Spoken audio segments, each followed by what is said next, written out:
life of A.F.G. Kerr.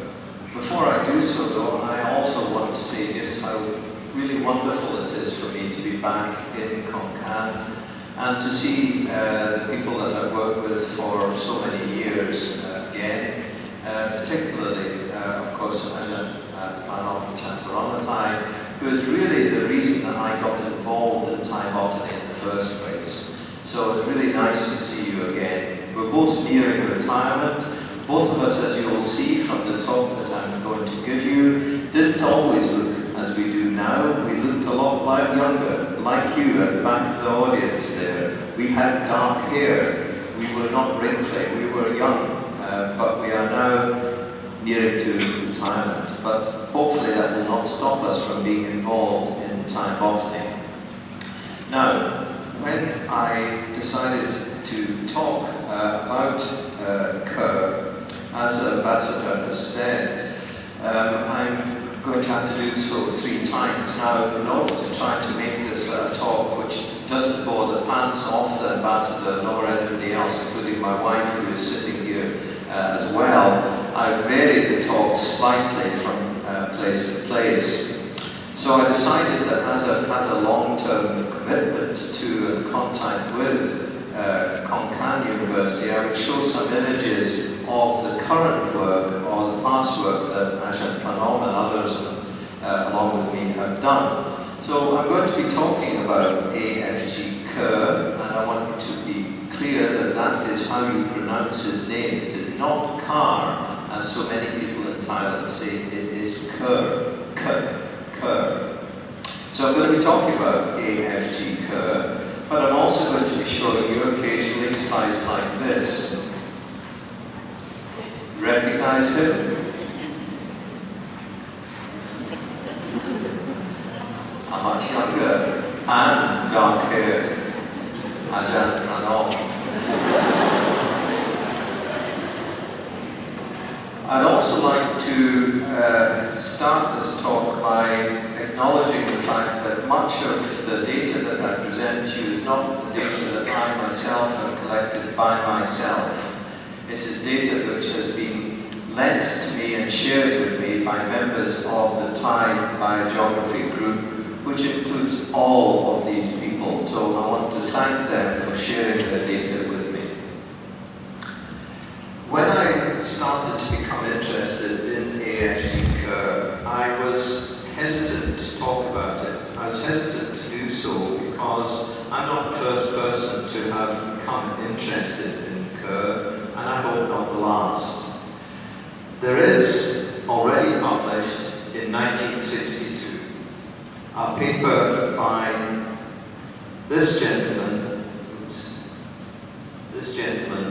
Jacobs, which is over 60 pages long, and which you would think said everything that there is possible to say about A.F.G. Kerr. So I was hesitant about talking about him or getting involved in it, because I thought that everything possible had already been said. But I hope that I will convince you that that is not the case. What we're going to do is to talk about the subject under 3 major headings. I'm going to talk for about half an hour or so on the early life of Kerr, giving you a brief resume of his early life. I'm then going to talk about his legacy, that is, what he has left to us under 3 distinct headings: herbarium specimens, photographs and diaries, and maps. Now, I could choose to talk about his life and his legacy with many more headings than that, because that's not all he left us, but I've decided to concentrate on those. And then we're going to look at his later life. So let's start off with this brief history of Kerr. And I want to show you this map because, having come to Thailand for a number of years, I'm well aware that Ireland, which is where I live, is relatively unknown to you, at least geographically. That is where I'm talking about. That is the island of Ireland.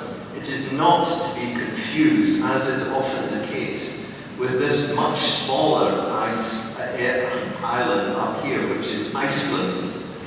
This is Ireland. It's a member of the European Union, and it's on the western edge of the European Union. If we look at this in slightly greater detail, you'll see that here we've got Britain, here we've got continental Europe, and here we've got Ireland.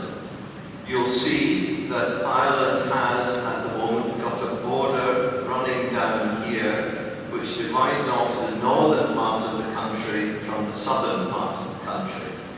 The northern part of the country, which some of you may have seen from time to time in the news, is part of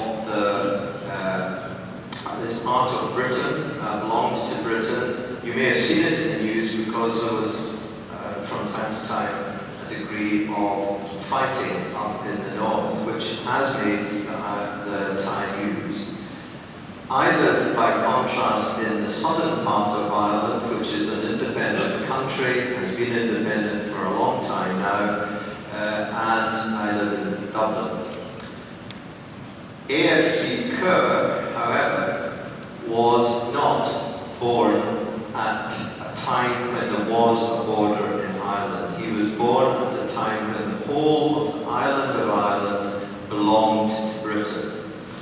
And if you read Jacob's paper, you see that Jacob says that he was born on the 7th of February 1877, so a long time ago. And it says that he was born up here in the very northwest of Ireland in Kinloch. I thought, well, that's a good place to start to look to see what his life was like and how he came to be in Kinloch and come to Trinity College where he studied. So I went to look for his birth certificate, that is a certificate that is written out by the authorities when any child is born. It still happens. If you look at his birth certificate, there's a column which says date and place of birth. If you read that, it actually says that he was born on the 27th of February 1877, and that he was born at a place called Eden Valley, sometimes called Eden Vella. So you'll see that there's a difference here between the date of birth and the place of birth that I found from his birth certificate and what is recorded in Jacob's paper. You'll also see a couple of other things from this. This is the name of his dad, Elias William Kerr, and he is termed here a gentleman. As we'll see, that terminology, that is the profession of his dad, changes from certificate to certificate. He's not always called a gentleman. I thought, okay, here's a problem. We don't actually know the date of Kerr's birth, so I thought, let's try and resolve this by looking at another certificate, that is his baptismal record. So I did that. And I didn't really get much help from it. It seems to confirm that Kerr was born on the 7th of February. It certainly confirms that his dad was called Elias. It now says that his dad is a physician, that is a medical doctor.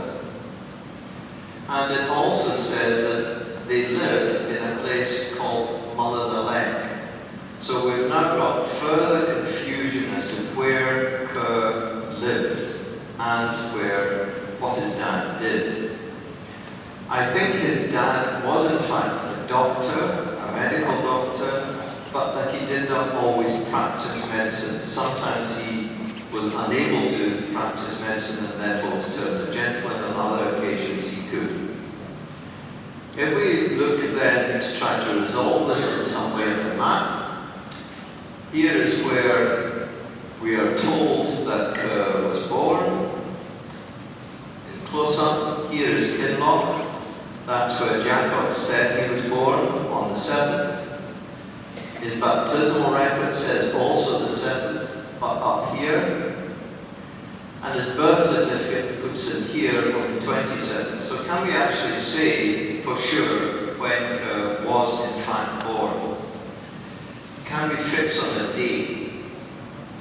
Well, I think that probably Jacob's got it wrong, and I think probably the baptismal certificate is wrong. A baptismal certificate is something a family keeps. So I suspect Jacob saw the baptismal certificate and simply believed it. So I think Kerr was in fact born on the 27th of February. I think that he was also born there. So I believe the birth certificate. After his birth, the family moved relatively quickly to England, and Kerr received his secondary education, his school education in England. Kerr and his family obviously liked going to well-established, long-established institutions. So he went to a school which was established in 1567, being re-established in 1883, and that's a photograph from the web, obviously, of that school. He then went to my university, Trinity College Dublin, also an old established institution, established in 1592. And this is the magnificent, I think there's no other word for it, frontage of the university. This is the main entrance into the university. One of the advantages of living in an old and working in an old established institution is that you can find old records. So I also have worked there for a long time and knew the library staff in the university well, and they were able to help me find, as I wrote here, the records of Arthur Francis George Kerr, which you can blow up. So this is the entry for Kerr when he came to university. And I'm just going to read a little bit of it for you to show you what is said. It's October the 18th, 1894 when Kerr entered university. There's his name. It says that he's a Protestant from the Church of Ireland. So he's a Christian, he's a Protestant member of the Church of Ireland. It says that his father is a doctor of medicine. It says that his father now lives in Dorchester, and it says that Kerr lives in Bundoran. Two other pieces of information it gives. This is PENS, that is short for pensioner. And a pensioner was a general class of student. It wasn't a student who was particularly rich or particularly poor. It was just an ordinary, everyday student entering university. So Jakob says that his family was poor. I don't think they were well off, but I don't think they were exceptionally poor, because in that case you'd be classed as a different type of student. The one really interesting point, I think, of note in the novel is his age of entry. It's 17 here. And some of you, certainly at the front, should be able to read these numbers here, which is the ages of entry of other students in Kerr's cohort. And they vary. There's when somebody is 20, 24, 18, 19, 25, I think 27. There's a couple of others, one other who is 17. So Kerr was very young when he entered university, exceptionally young, I think. And that makes some of his university career quite remarkable. When he was in university doing medicine, he had to do botany as well. And he got to know, as we'll see in a second, this gentleman here, Henry Horatio Dixon, who was a fellow of the Royal Society in London. Now, Henry Horatio Dixon was professor of botany for longer than most of you have lived. He was professor of botany for over 40 years in Trinity College in Dublin. And he was world famous. And he was world famous because he is the man who, those of you who have looked at plant physiology will have heard of, because his theory, the Dixon-Joly theory of the ascent of sap, explains how water gets from plant roots to the leaves of plants. So he received a fellowship of the Royal Society in London for his work. It was internationally famous. And the university built this entire building for Dixon, just for him and his assistant. So Dixon was world famous, and yet he became very friendly with this young undergraduate student of 17, and that friendship lasted for decades. Because in the archives of Trinity College, we also have letters from Dixon to Kerr. And this, I'm just going to read a little bit of this to give you a flavour of it. It says, "My dear Arthur," this is from Dixon to Kerr. "My dear Arthur, this is just a line to wish you good luck in the coming year 1926. Mrs. Dixon joins me in this wish, and the boys have sent their kind remembrances." He goes on to say, relevant to some of you, "It is impossible to be sure of the best or right method for the education of young people." So they were having a conversation between friends in this letter. He goes on, does Dixon, "I hope you will come across to see your plants and to look us up. At any time, we would love to put you up, and our spare room is very seldom occupied. It would be a great pleasure to all of us if you come." Now remember, this is later on, of course, but remember, Dixon is one of the most famous scientists in the world at this time, and yet he is talking to Kerr on an equivalent basis. So Kerr obviously had a capacity to make friends and be intimate with people, no matter what their level of expertise or fame. Kerr then graduated from Trinity College. He graduated a number of times. In 1897, he graduated with a degree in natural sciences. Now, I don't know how you do it here, but in Trinity, up until very recently, we used to post all the results of all of our students in order of merit. So the topmost student came top of the list, and the person who did worst came at the bottom. Now, the list is small here, but Kerr is at the top, so he graduated at the top of the people doing natural science. And he did that in 1897 in the winter, Humalis. He also graduated in 1901 with a BAO, BCH and MB in the spring, and he got his MD in the autumn of 1908. So he graduated 3 times from Trinity College. He then went to Thailand. Now, Jakob says that he went to Thailand in 1902. That, I think, is incorrect.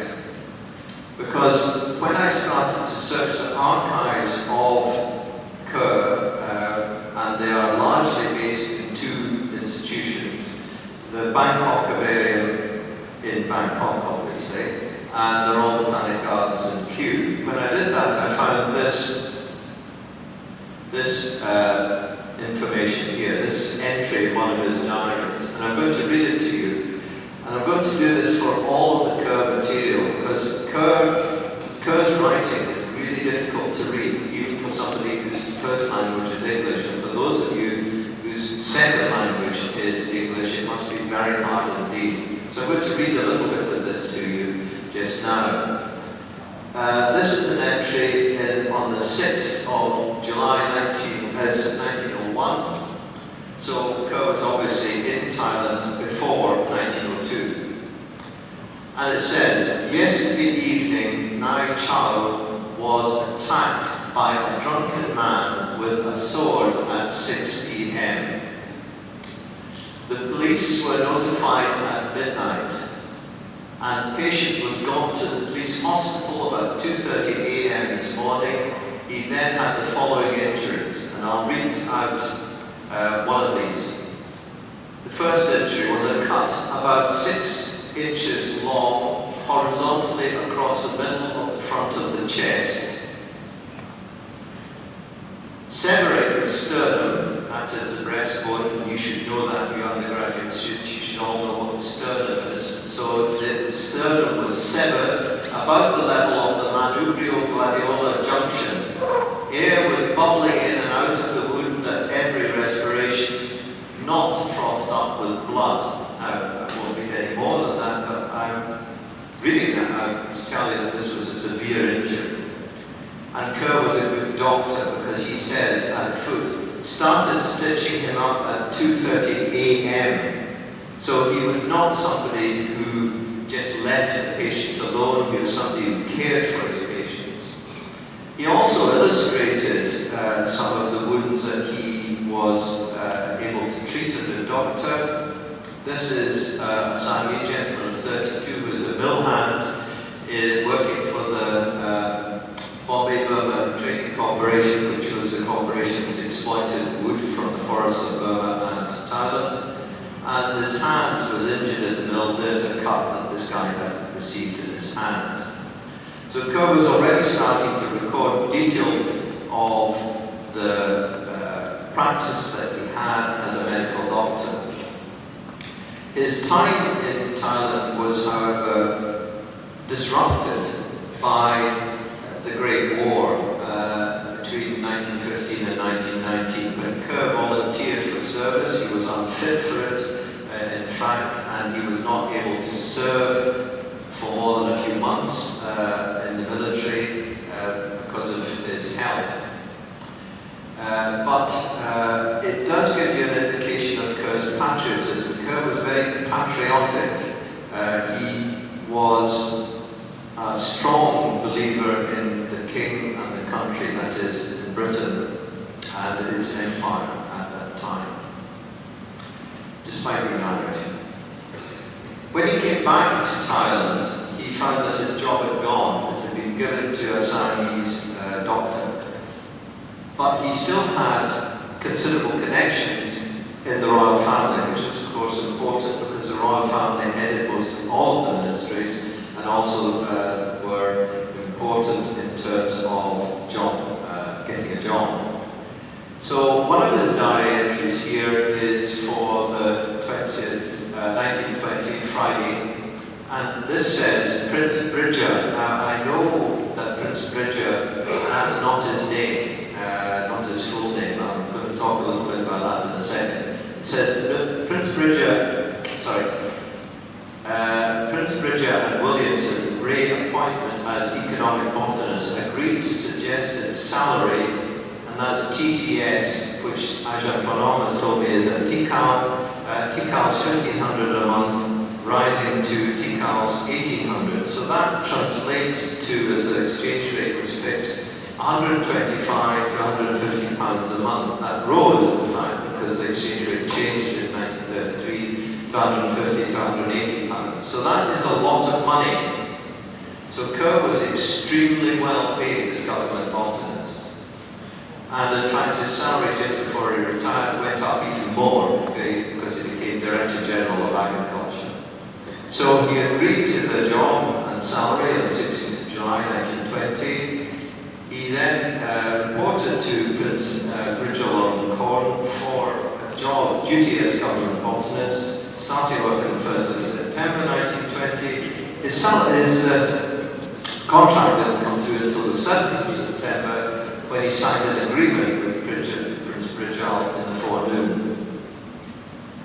Who is this Prince Bridger? Well, up until I gave the talk in Kasisat a couple of days ago, I didn't know, and in fact I spent a long time trying to find out. But I gave the talk, and Pramod Tribune from the talk sent me an email, and he said that he was certain, and I'm sure he's correct, that this is Prince Bridger Longcorn, whose lower right name was this, who was Vice Minister in the Ministry of Commerce and Communication. So this is the guy who really helped with Kerr's career. And Kerr obviously made an impact at a very high level in the royal family, because when eventually Kerr left Thailand and resigned from his post, King Rama said he was sorry that this had happened. He was sorry to lose such an expert person. Kerr rose high in the hierarchy in Thailand. He performed as Lord of the Ploughing and was Director General of Agriculture. He also received this award, the Exalted Order of the White Elephant 4th Class. Those of you who are into this will know that to receive the first class award you have to be a member of the royal family. That's reserved entirely for them as far as I know. and that there are a couple of other classes, but they're impossible for a Thai to achieve, essentially. So this is an extraordinary award for somebody who is not Thai.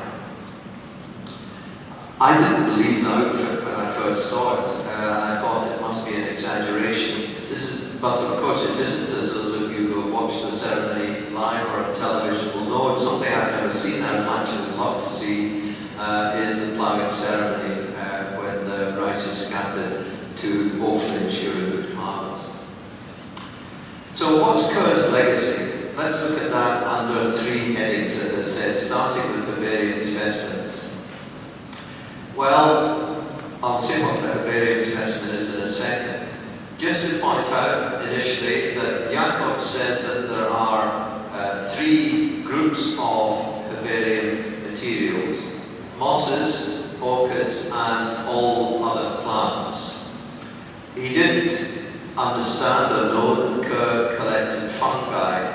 The Thai biogeography group's data indicate that the number of mosses is probably correct, as indicated by Jacobs. The number of orchids is too small, our numbers are higher, and the numbers of vascular plants are higher than 2, and we also know that Kerr collected fungi.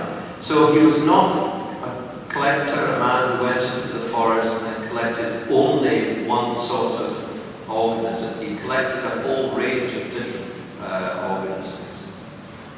What do these specimens look like? Where are they? Well, that's a herbarium specimen from my own herbarium in Trinity College in Dublin, where we have quite a good collection of Kerr material. So Trinity College has got some, the British Museum in London has some, Kew has a few, the Bangkok herbarium has a lot, Aberdeen has an enormous amount, and Aarhus in Denmark also have some, which we years ago unfortunately gave them. I want to point out a number of other things. The number of herbarium sheets, that is individual specimens that Kerr collected, is not 23,162, because when Kerr collected plant material, he collected it in duplicate, triplicate or quadruplicate. So he collected a lot of it.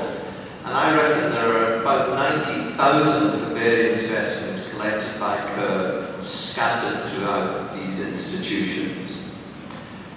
Also, you should recognize that these are not just trivial specimens, they are important scientifically because there are a large number of type specimens in that collection. Now I'm going to ask a question, it's always dangerous of an audience, but I want you to be open and stick your hands up if you know that, and as you're not worry, but there we are. What I want to know is, do you know what a type specimen is? If you do, put your hand up. Even the front audience doesn't. Yeah, well, one, nobody knows. Nobody, okay. So when you first describe a plant species, what you must do is you must obviously write a description of it, but you must also keep a specimen of it, and that specimen is called a type specimen. That applies not only to plants but also to animals. So presumably somewhere there is a specimen of Homo sapiens, us, somewhere kept as a skeleton, which is a reference point for that species. That's important because what it means is that when you collect something new, you can compare it to what's been collected before and see whether it's different.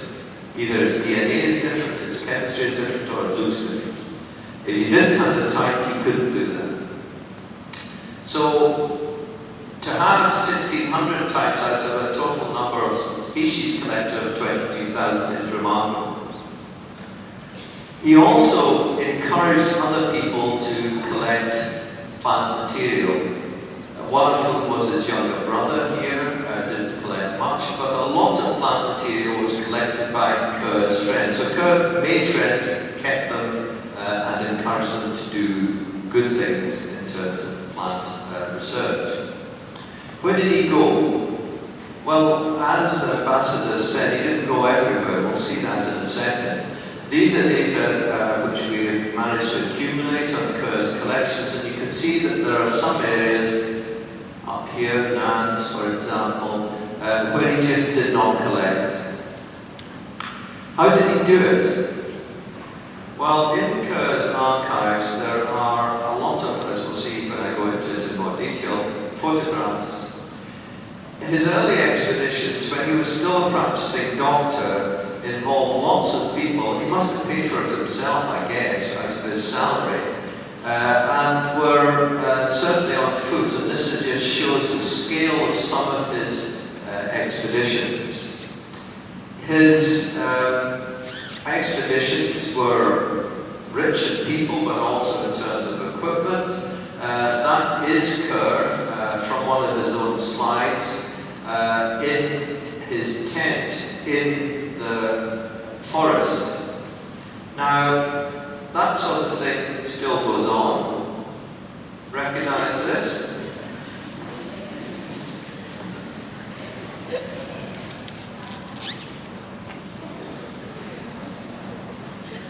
So you've got two people currently in the audience. There's Ajahn Pranam here, and I've obviously told Ajahn Pranam something, because, oops, sorry, that's me when I was much younger. Now, at that time, I took the photographs on film, ordinary photographic film. And of course, nowadays you can use, as they have been, digital images. So you take it on your camera, or you maybe have a nice expensive camera to do it. That was not how they did it in Kerr's time. Photography was, though not new, it wasn't as developed as currently. And the photographs that Kerr took were taken in two different and now non-existent media.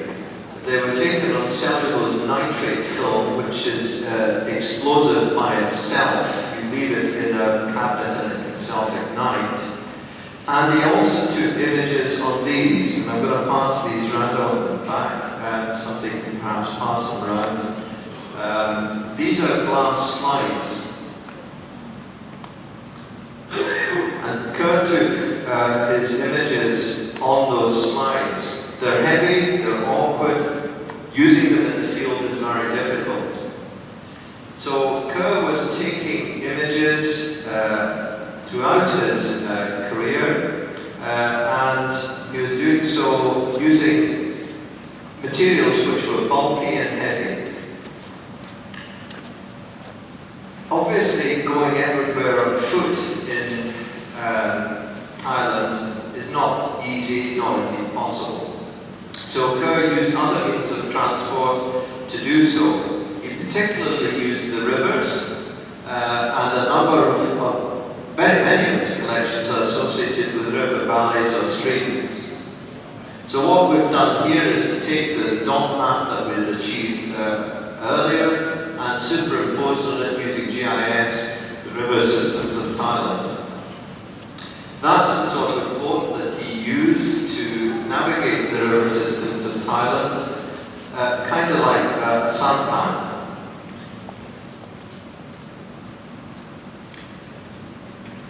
He also did use other forms of transport, as we'll see in a second, because he not only collected widely, as we've seen, but he did collect extensively up and downhill.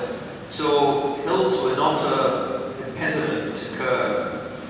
He got, as you can see by the blue dots here, to very high altitudes in Thailand.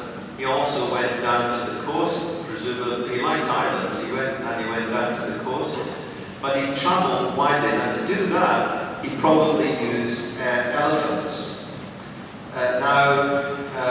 Elephant travel, he had mixed feelings about. I guess you can understand that these structures on the backs of the elephants were there for a couple of reasons at least. To protect the people inside from the sun, but also to protect them from tigers.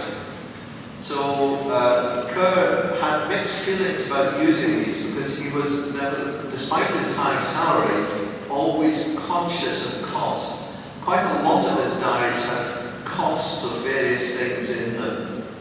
And one of his items in his diary says about elephants, that they're not really worth it because they can only carry as much as 4 men can carry, but cost as much as 5 men to use. So although he used them, I think that he didn't particularly want to do so if he wanted to keep the costs down. Now, at the time that Kerr was doing all this work, you have to remember that the development of Thailand was relatively low in terms of infrastructure. So we've seen that there are large gaps here in his collecting activity.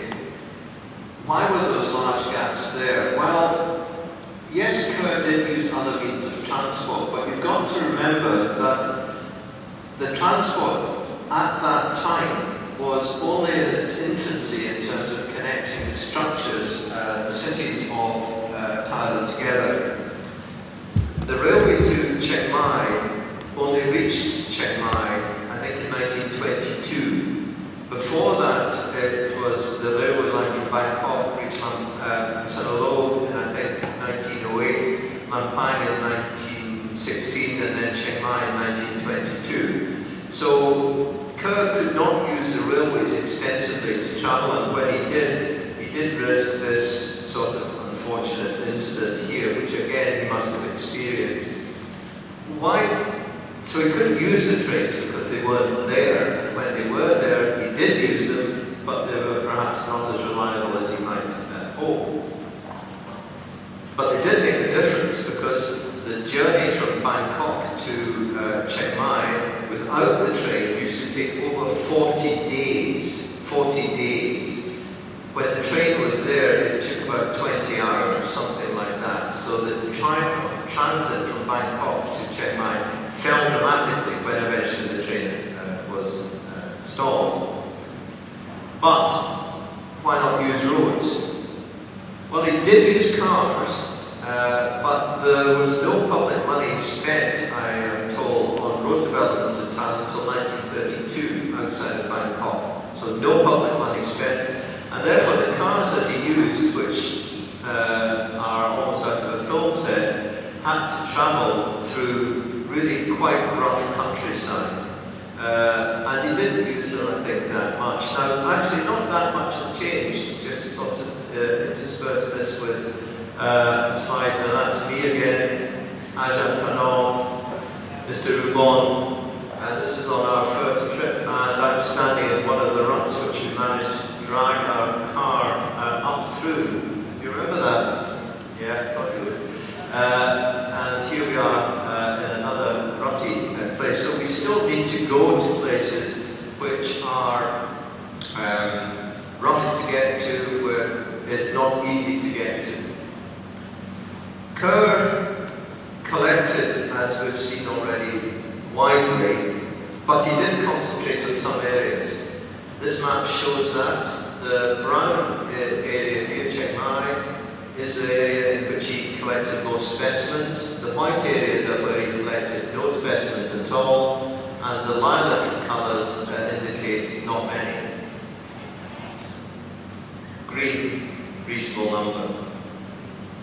You can graph that, and you see that Chiang Mai here, in terms of Kerr's collections, well exceeds the next Chiang Wat, Bangkok, which exceeds fairly substantially the next one, which is Surat Thani.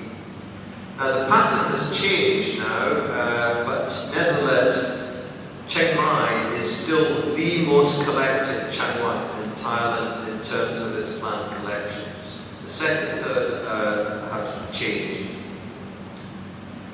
Now we can see that here, Chiang Mai now and in the past is the most collected Chiang Wat, Bangkok, and Surat Thani in Kerr's time, now Lamphai and Kanchanaburi. So the order of the Chiang Wats and the amount of collections done in them has changed over time, but the difference between Chiang Mai and everyone else is still there. It's still hugely substantial. So that means that if you're trying to find something new, perhaps Chiang Mai is not the place to look because everybody else has been there lots of times. If you look at the ampere collections, the collections Kerr made per ampere, you can see that the map is much more fragmentary. Much more fragmentary with a lot more spaces in it, and obviously Kerr just simply didn't get to as many ampere as one might hope, but he got to a lot of them. If we compare a map of the collections that Kerr made with those that we know exist today, you can see that there are gaps here and here. So some of the gaps in Kerr's collection still persist in our current work. And mapping the collections like this has given us an impetus to go to areas which haven't been perhaps much collected before, because these are the areas that we will be able to find stuff that nobody else has found. So the pattern of collecting that Kerr established still resides in the collecting that we do today, but one would try to even it out a bit. That's important because when you're trying to do, as Ajahn Parnell and so many of the staff here are trying to do, Ajahn Pimodi, Ajahn Amarat are trying to do, when you're trying to do a flora of a country, you need specimens in order to do it. And I thought I'd just show you this slide to make a comparison. What I've done to construct this slide is to look at the collections of herbarium material worldwide, across every herbarium in the world that I know of.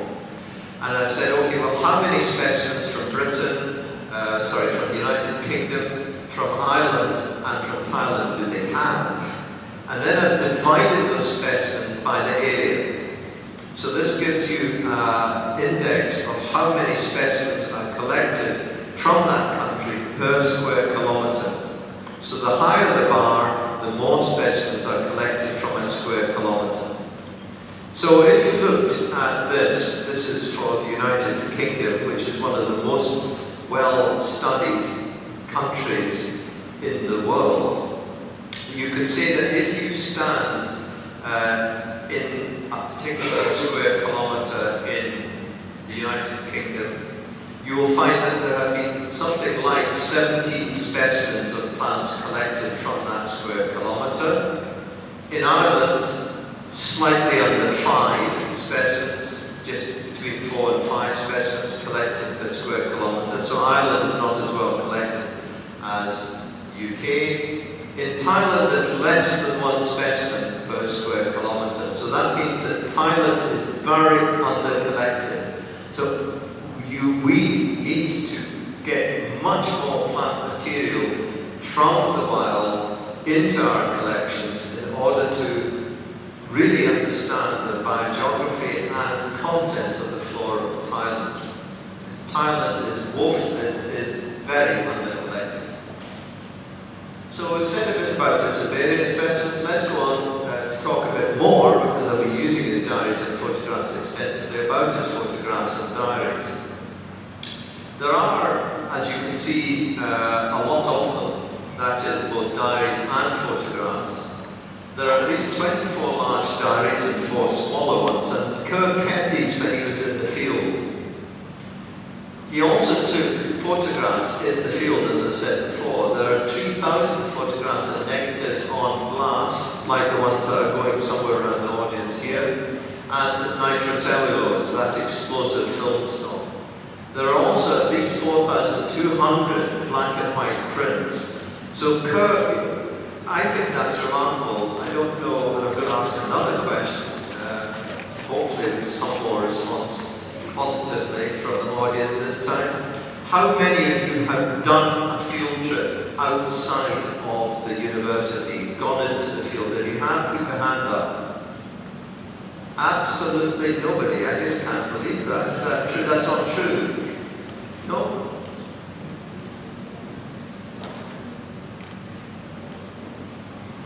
So how many of them have Ajahn Parnell, do you think?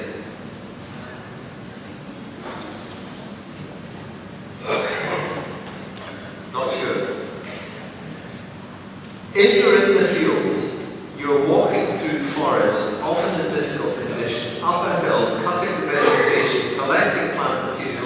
and taking photographs on bulky camera equipment. That is quite an achievement.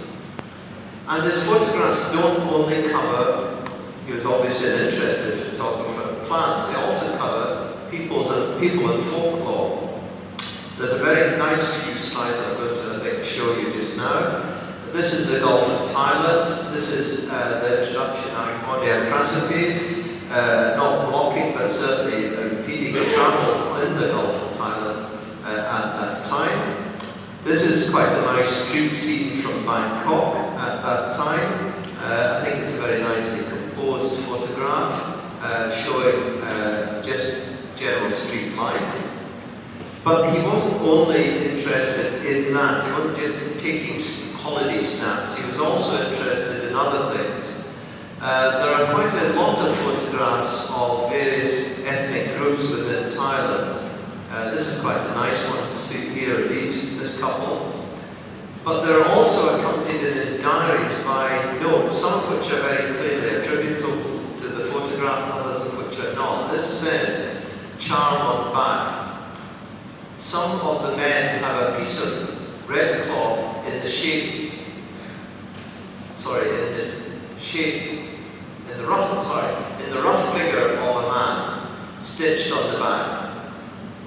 This figure answers the same purpose as the neck ring and serves to keep the soul spirit from wandering from the body. And there's a drawing he's made of the rough figure of a man which is stitched on the back. He did photograph plants. This is Sapphire siamensis, it's a name that's never been published. If you digitally look at this, as I've done, the image is really quite spectacularly good. This is taken on the same sort of, in fact, exactly the same type of plate as you are seeing back there. So it's on a glass plate. He also took photographs such as this. This is fishing. But it's not just fishing. In his diaries he says fishing poles. A full-length pole is 8 wa and 2 sok. And then he converts that to 51.5 feet in length. Such poles sell at Tikal 17 to 18 per 100 at Paknam. So he was recording both the activity and other information as well. All the time, taking photographs, collecting specimens, taking notes in his diary, quite remarkable. This is a favourite one of mine. This is in our vivarium in Trinity College in our archive. This was labelled the scared tiger, and I had no idea what this was at all. I couldn't understand it. And then I found in his diary entry this.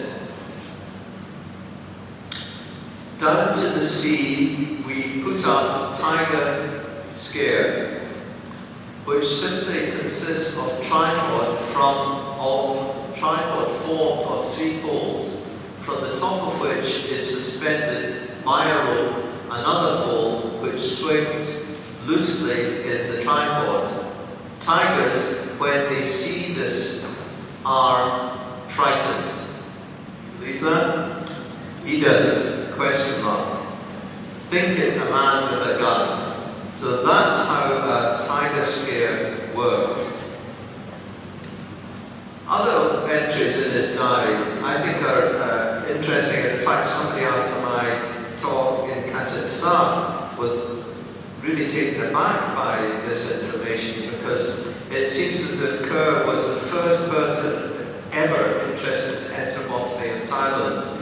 Previously, information suggested that only people from the 1980s were really interested in the ethnobotany of Thailand, but it's clear that Kerr was. This talks about carts, and it says that the axle on which the wheels revolve is a piece of wood about 18 inches long, about 1 inch in diameter. It must be made out of very strong, I can't read that word, wood. The best axles are made of mhao, which is Maria exotica. The axle usually has to be changed every 5 or 6 days. So supply of spears is brought with the cart, and he's drawn the cart as well. This is nice. This is for those of you who will or are married. This is rules of conduct. I'll read this as well. If a man wishes to be prosperous and happy, there are 8 rules which he must obey according to the soothsayers. These are, as far as I can remember, as follows. 1. Wash the face and hands on rising in the morning and before speaking to anyone. Eat facing the east, defecate facing the west. Do not go to bed in same clothes as worn during the day. Wife and husband must not sleep together in one pra or a birthday. And then this one, wife on rising in morning must not cross any part of the husband's body and must not make a noise to awaken him. So there's a rule. He also went to sites which were now internationally famous. This is Kerr. This is how he found it. There are a series of photographs of it. As you'll know, it's now a World Heritage Site and has been restored. When Kerr went there, he was so appalled at the condition that it was in that he said so in his diary, but he also went to the trouble of measuring accurately everything that he could and drawing it. So the drawings of the complex at the time when he was there, as well as photographs. This one is interesting because you can find the corresponding building as it has been restored now.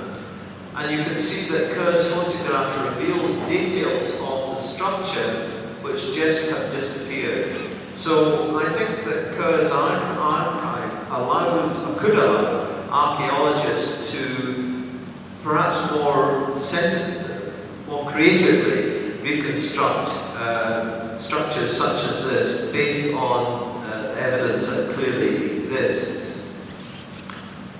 So he has these photographs and diaries that cover lots of things. They're sometimes difficult to read, sometimes difficult to access, but they're informative on a whole range of topics. Maps. Well, whilst collecting 89,000 vivarium specimens, while walking sometimes 1,800 kilometers on a single expedition, whilst taking 3,000 photographs and many negatives, Kerr also drew maps. He published some of them. Kerr didn't publish a lot, but he did publish some. This is of Tau, its physical features and vegetation. That's the map that Kerr published, which is a good and accurate map of the island. That's his sketch map. Obviously, he retained a lot of information in his head because you wouldn't think that that translates to that very easily, but it did.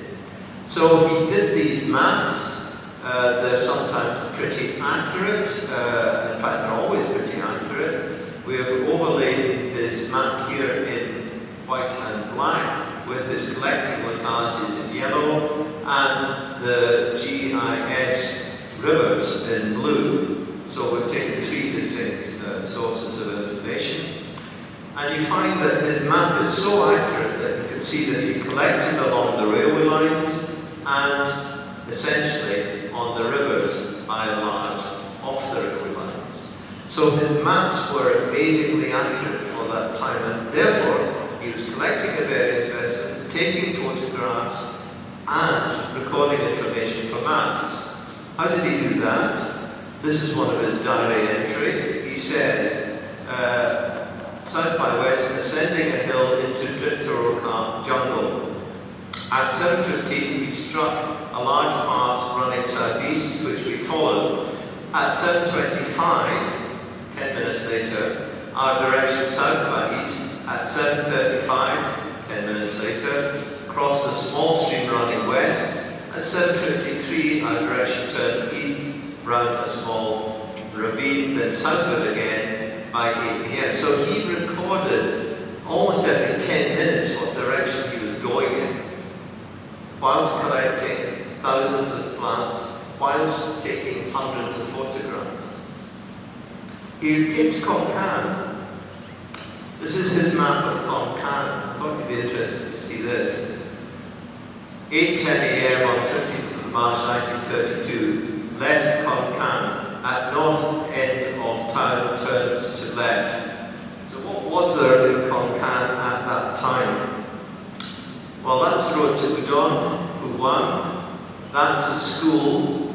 That is a flying ground. So there must have been somewhere where an aeroplane could land in Konkan at that time. The market is here. The government offices are here. This is the Tiger Club. I have no idea what that is, but the Tiger Club. And this is the gendarme station, police station. So Konkan was not perhaps the metropolis that it is now then. This just records what it was like back in 1932. His later life.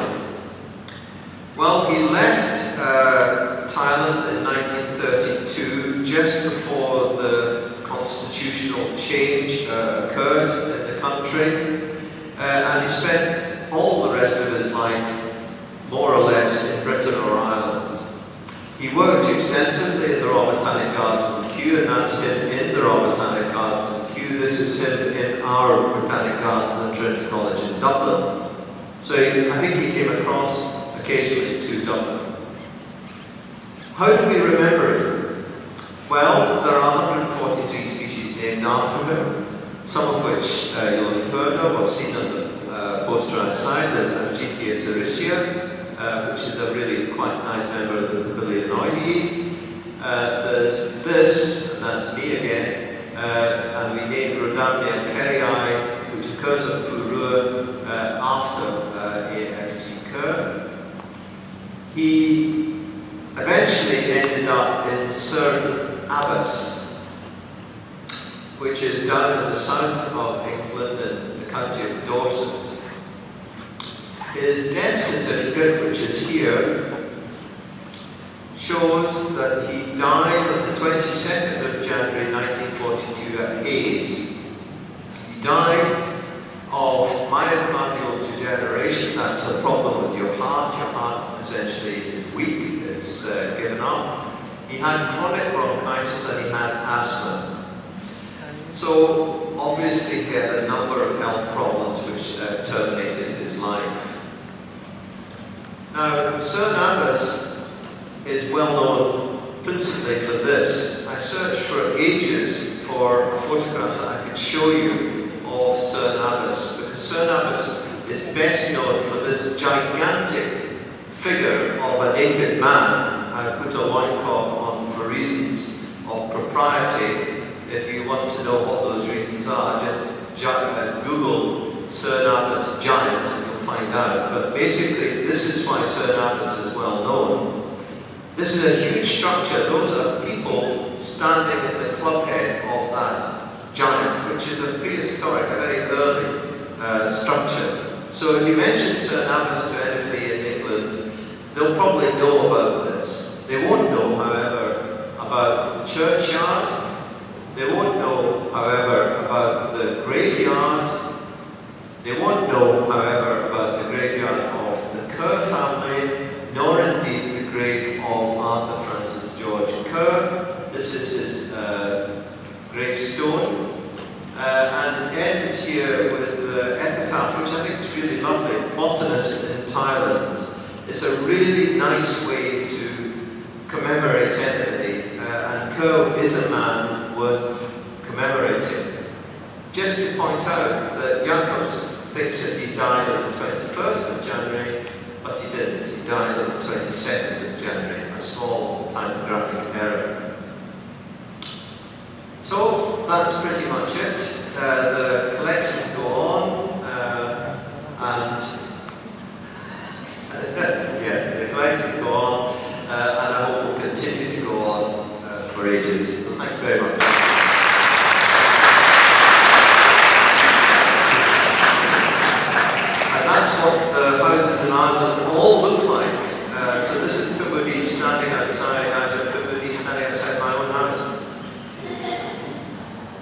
it's not, I'm sure